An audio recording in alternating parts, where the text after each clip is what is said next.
Welcome to Bad Movies Deep Dive. Today we're diving into a micro budget. So, have you seen a micro budget? These are movies that are made on shoestring budgets. We're talking thousands, and that's about it.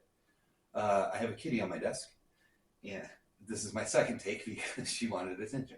Odd Noggins is the name of the movie. It's from 2015, directed by Joe Sherlock. He did things like he did a sequel to to this movie called Odd Noggins, uh, Things, and his latest one is called A Knife in the Dark. I'm going to watch that. I just found it. It's actually on Tubi. I would say check out his movies. He has a bunch on Tubi. Axe Grinder 3, I think, is on Tubi. He directed that. He owns a company called Skullface Astronaut, and it's if you go to the website, it's pay-per-view. You can pay-per-view all the movies. I think it's $5 a movie, and normally I don't do something like that. I typically find my movies on Tubi, and this movie Odd Noggins is on Tubi, so you can watch it there for free. But I like to support the small companies. I like people making movies that aren't throwing $200 million at it, that sort of thing. I want to see people who want to make movies, not because they're getting paid a lot to make movies. I want to see people like investing themselves in a movie. That's my idea of a good movie. So when I say bad movies deep dive, I mean bad movies in a term of endearment, that sort of thing. So definitely check out Skullface Astronaut. And I think I like Joe Sherlock. Joe uses real people. You're not going to get the Hollywood pieces of plastic that are, hacks and all that and getting paid a bunch. These are your everyday folks. I know years ago I checked out his company, and he had a little section that was, hey, if you're going to be in Oregon and you want to be in a movie, hit me up. I'll, put you in a movie if you'll do it for free and show up on time and everything like that. I don't know if he still does that. I'm sure if you contacted him and you happen to live in Oregon, I think it's East Oregon is where he films, but I'm not sure. I'm sure he'll let you in the movie. But something I like about your everyday folks is you can feel they might not be great actors or actresses, but you can feel their energy because they want to be there and they want to be doing it. They're not doing it for the money. They're doing it for the love of the craft. And that's what stands out to me about low budgets, micro budgets, and bad movies. That's why I like them. It stars no one you've ever heard of, which is fine. Tamsin Atkinson is Jennifer. And in this movie, I couldn't catch. There's so many stinking characters in this movie. It's all over the place.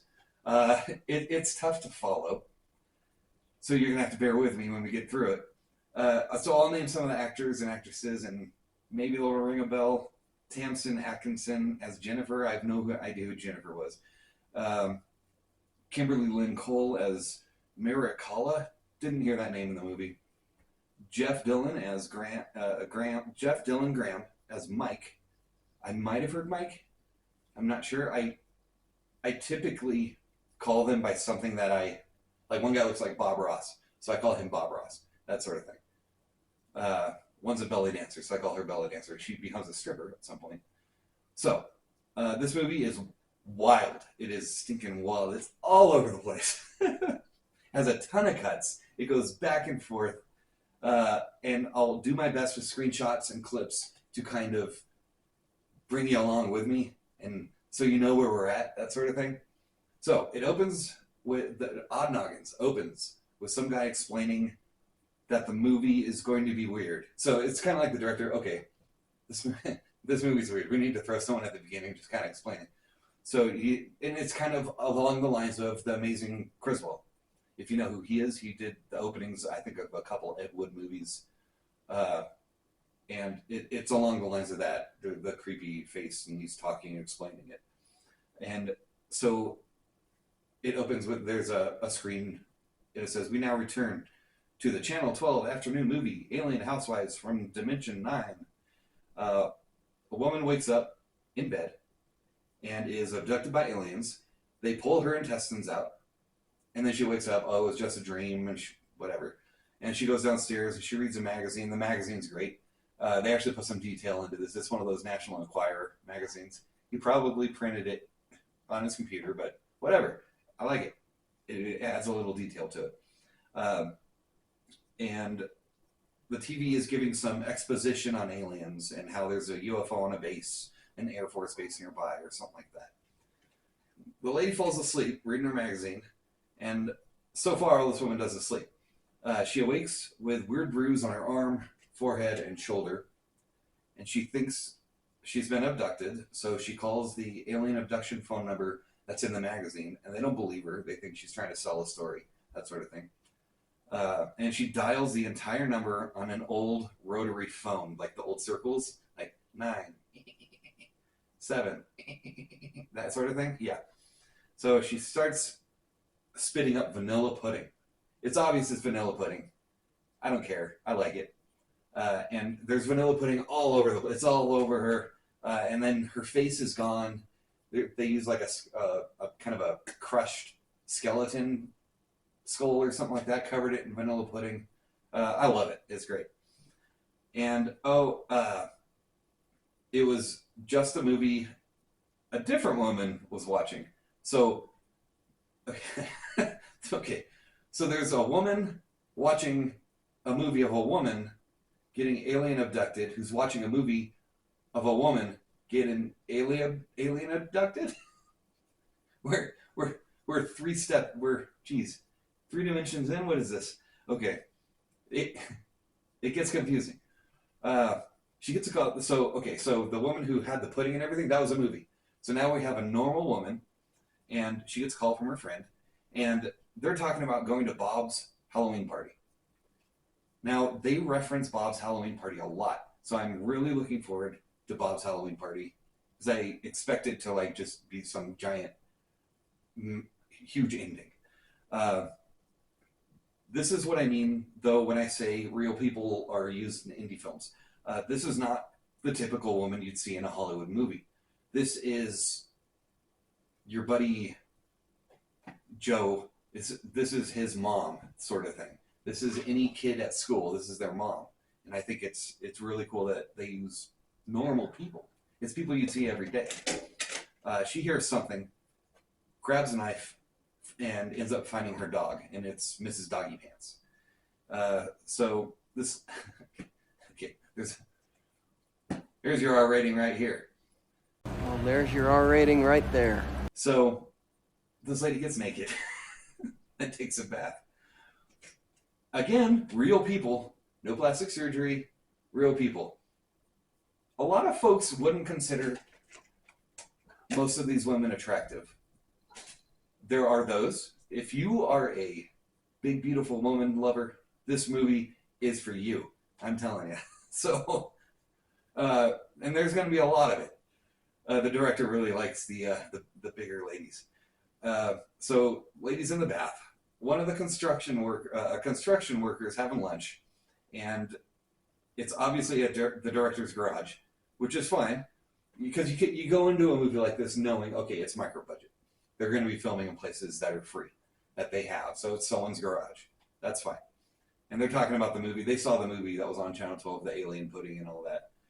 And then he calls his, I guess, girlfriend or wife, and she's the one who's in the bath.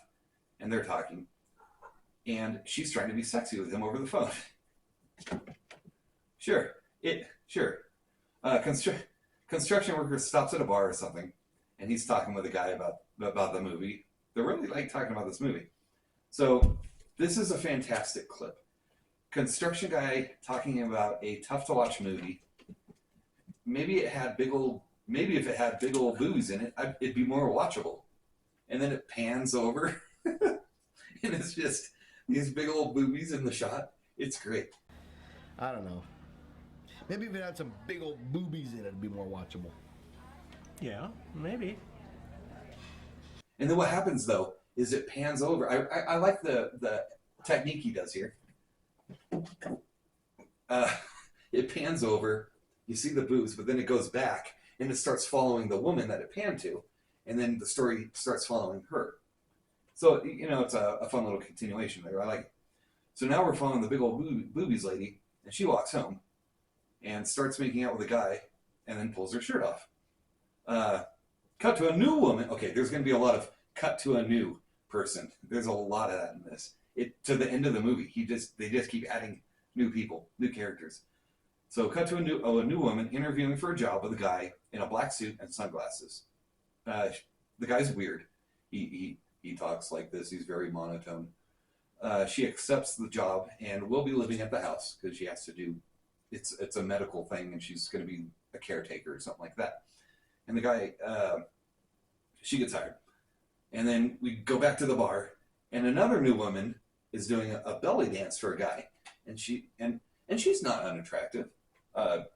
She's not a bad gal, and she's doing a belly dance for a guy, and belly dancer goes home, gets in a sauna, and the guy's like, but when she was dancing for the guy's like, so when are you gonna take it off? Because I guess it was his birthday, and he was expecting a stripper, so which plays into her role later actually. And then we cut to a clown. What the hell is going on? Okay, so we cut to a clown walking into their house, and the clown listens. It's a female clown. Clown listens to her messages, and it's about Bob's party. It's Bob. He's calling, hey, you going to be at my party? Going to be a big thing. So I'm starting, I'm getting stoked about this party. I want to see what happens. So then the clown gets naked and takes a bath, or a shower. I think we see her in the shower and the bath. So now we have a naked clown sitting in a bathtub drinking a beer. This is like an art house film some film student did. Like, I'll put closer pictures for sure so everyone can see this, because it's one of those things that's just like, this is ridiculous. What's happening? And now it's a lady in a gorilla costume. What is going on? This is fantastic. She listens to her messages about Bob's Halloween birthday or Halloween party. And as much as they're bringing up Bob's party, I really want to get to Bob's party. And I'm kind of like, okay, let's get there. Let's get to the ending. So Gorilla Lady grabs a beer, gets naked, and takes a bath. There's so many characters in this. There's, and more, maybe halfway through, maybe. Construction work at the bar. A new character. A new lady sits next to him. I'm Shannon, and these are the twins.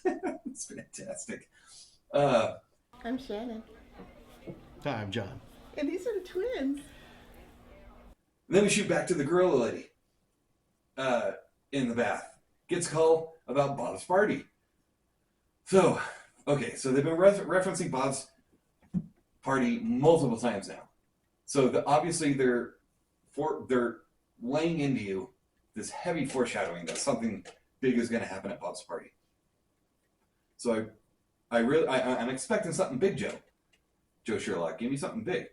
So the construction worker and this new lady, keep in mind he has a wife or a girlfriend or something, they're making out.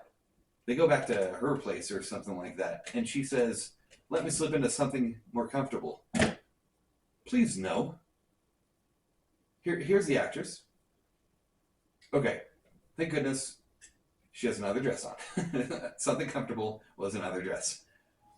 Back to the weird guy in the suit and sunglasses.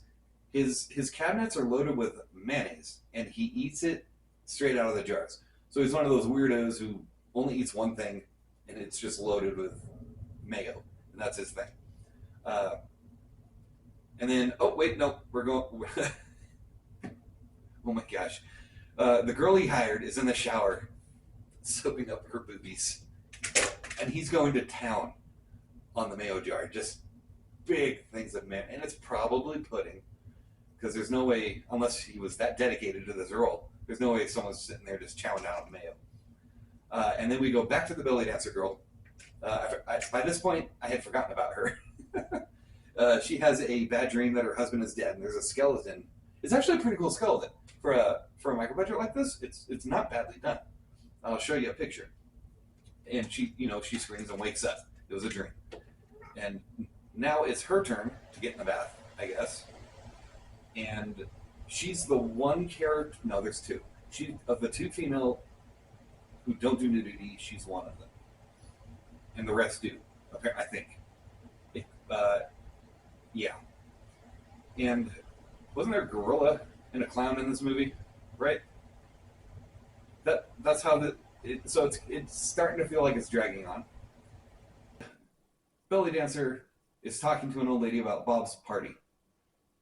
Legit, this better be one heck of an ending party. So now we meet two more new people. And this is, now we got Bob Ross. So Bob Ross here is pulling out his lady's shirt, and they're talking about going to the Ren Fair. And no, they have sex.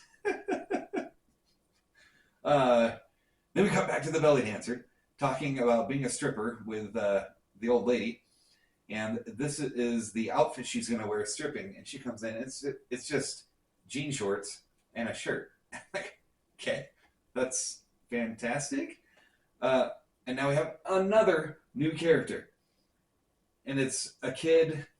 I'm thinking, so in my head, this kid's maybe 17, 18 years old, something like that. And he sits down and he starts throwing up pudding. And then he wakes up. Oh, he's dreaming.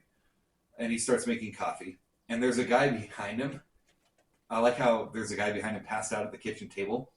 No notice, no reference. He doesn't make a reference to it or anything. Just some guy passed out at the table, head down, that sort of thing. Guy shows up to weird guy who eats mayo. Weird guy who eats mayo at the house about a medical research ad. So we're at the weird guy with the black suit and sunglasses, and some guy shows up and says, "Hey, I'm here about the medical research ad." Sits him down, clamps on a thing on his head, does some, like, you hear some whirring noises or whatever, and the weird guy says his research is complete. Now we go back to Bob Ross and his lady, and they're bickering about sex. And I think we're back at Clown Girl. There's no makeup, but I think it's her. She's watching the movie from the beginning that was on Channel 12 with the vanilla pudding lady melting away. And apparently it shows Gorilla Lady is watching it too. And why is this movie always on? So is this movie Odd Noggins? Is this taking place within like a 2-hour stretch? Or, because it feels like it's supposed to be over an evening. So, or at least into the morning or something like that. I'm not sure. They don't really make it clear. Gorilla Lady starts throwing up vanilla pudding and is covered in it, and she wakes up from a dream. So everyone's having these dreams about throwing up in vanilla pudding. It's supposed to be goo or something, I don't know what it is supposed to be, but it's vanilla pudding. And then you cut to the weird guy in the black suit. I must go. His assistant starts snooping around the house because he leaves. So she finds a body in the shower, and then weird guy shows up, and I assume he kills her because it doesn't actually show it. It just, you hear her scream, and it shows the house as she's screaming, kind of thing. It's not shown. Weird guy delivers a package to Clown Girl. She opens it, says, "It's about time," and walks off. And enter yet another new character. So it's a woman, and this is the kid, who's the 17, 18-year-old kid. The guy's still passed out on the table. No reference to it. Love that. And she says something like, "Oh, you're just going to watch movies all night?" And he says, "Yeah, I'm watching this movie." And the girl gets mad and walks away. Now, okay, so he puts his arms around her like you would to someone, and kind of like puts his head on her shoulder, like, "I'm sorry," kind of thing. I thought she was his mom. And apparently it's his girlfriend. This kid is supposed to be playing someone way older than how he looks. This kid, I thought this kid was in high school. It's really weird. I'll show you. So then the girl, they kind of make up, whatever. And then we cut back to the belly dancer who decided to become a stripper. So I'm going to call her a stripper from now on. She's dancing. She's still dancing. She's still dancing. I timed this scene. She's like practicing her dancing. It's 1 minute and 20 seconds long of her dancing to music someone made on their computer. Doorbell rings. Guy drops off a package to the stripper, and she invites him in. And then we got another Bob's Party reference, Bob's Halloween Party. And this, with the foreshadowing they're doing on this party, they better have something amazing planned for this. I'm really looking forward to this. So a stripper starts dancing for this old guy. She invites him in and starts dancing for him. Doorbell rings, and there is a human head on the ground. Human head on the ground. It looks like something you would have gotten over at a Spirit Halloween store. It's fantastic. She picks it up, and she runs to her room. So she's not scared of it or anything. Like, it didn't bother her. She picked it up, ran to her room. Cut to the clown girl. Clown girl is dressed in black sunglasses, and she starts doing some computer things. And then she beams up, and a UFO takes off from behind her house. There was a UFO behind her house or something? Okay, sure. So we cut back to the stripper. Stripper is in all black now. Takes the guy she was dancing for and has him pick her up. She's like, hey, can you pick me up? We can do like a photo shoot, something like that. And as he picks her up, she tries strangling him. And she says, oh, your neck muscles are too strong. And he's like, what the hell's going on here? And he starts running. And she shoots him with a laser beam and disintegrates him. So he's dead. And then we cut to a couple that was shown earlier. And I forgot who they were because there's so many couples that they use. And then Kitty, there's a Kitty. The woman is in black lingerie, kills the guy, and then does her thing and beams up or whatever. Bob Ross's lady is in all black, kills him, she beams up, and I'm really looking forward to this Bob's Halloween party. This is going to be a nuts party. Gross lady from a while ago is in a black lingerie thong. Yes, they put her in a thong. It's this movie, man. The director knew what he wanted, and he went for it. She tears off, so the guy she's with, she tears his head off, and she beams up. The kid, it's so weird. The kid and his mom or girlfriend or whatever she is, the girl, she is now in all black. She tries to strangle him, and he runs. She appears out of nowhere. Like, he closes the door behind her, and she's messing with the doorknob and all that. And then suddenly, she stands up. It kind of looks like if you've seen the SNL skit of, it's Andy Samberg and someone else on Saturday Night Live, and it's the zombie one or something like that, where he murders people, or punches, punching people. And he stands up behind a guy, like, and strangles him. It's just like that. She does that to him. And she rips his head off. She beams up. So finally, the guy who was passed out at the table wakes up. He's like, what the hell is going on? All right. And then he starts drinking and goes back to sleep. What the hell's going on here?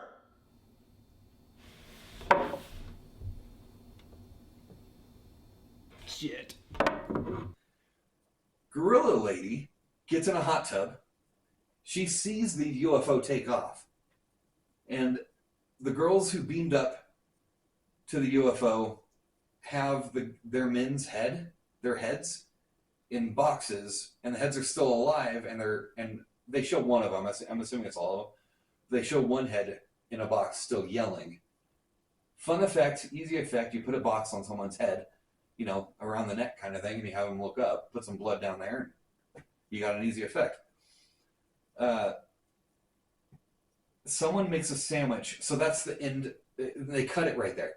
So we're coming to the end of the movie here. It's time for Bob's Halloween party. Someone makes a sandwich of olive loaf for 1 minute. I timed it 1 minute and 10 seconds. It's legit. Just a camera pointed at a sandwich and a guy throwing meat on a sandwich, mayo, some more meat, bread, and for 1 minute and 10 seconds. So we got to be getting to this party really quick because I'm looking at the timer on the movie. I'm like, okay, something's got to happen here. The weird guy, who in all black and in the sunglasses, he walks up to a stone monument thing and puts his hand on it. And he disappears, and the movie ends. There's no freaking Bob's Halloween party. They foreshadow the heck out of this thing. Numerous occasions. I'm thinking like 7 or 8 references to this movie. and they do not end up at Bob's Halloween party. I am so disappointed. They end it, just this guy beams away. I couldn't believe it. I'm like, okay, why can't I have Bob's party? What the heck? They could have, like, I don't know, maybe people talking about, oh, those women, nobody liked them anyways, or something like that, you know? All standing around, okay, fine, give me a little closure there. I just wanted the Bob's Halloween birthday. That's all I wanted, was Bob's Halloween party. But whatever, movie's over. Should you watch it? If you really, I've seen it twice. So if you really like micro-budget movies and this style of movie where it's folks who are just there to make a movie because they want to make a movie and you want to support that, and that, you know, if that's what you're into, that's the sort of thing I'm into, and I enjoy this type of movie. I enjoyed it because, you know, you don't know what's coming. It's the sort of thing, because there's so many cuts and jumps and they're all over the place, you never know what the next cut's going to bring. It could bring Big Mama Joppa without a shirt on or something. Who knows? So you never know what you're going to get with these kind of movies. And that's one thing I really like about them. And just, they have to love what they're doing to sit down and spend time to make a movie like this. So I support that. So if you're not into that sort of thing, you probably want to skip it. But if you are, and you want to support small independent filmmakers, I'd say give it a watch, or check out his website if you want to throw a few bucks at him for, you know, you can do a pay-per-view movie over there for $5, I think. I don't even know the guy. I'm not shilling for him. I just like supporting small movies, independent filmmakers, and that sort of thing. So that's the end of that. Catch me next time. I have no idea what I'm going to do. So I just did a Joe Sherlock movie. I've done a Mark Poloni movie. I did a Brent, I can't remember his last name, movie. So we've done Shark, we've done a slasher, and we did an Alien. What should be next? That's the question. All right, well, tune in next time, and you can find out. See you then.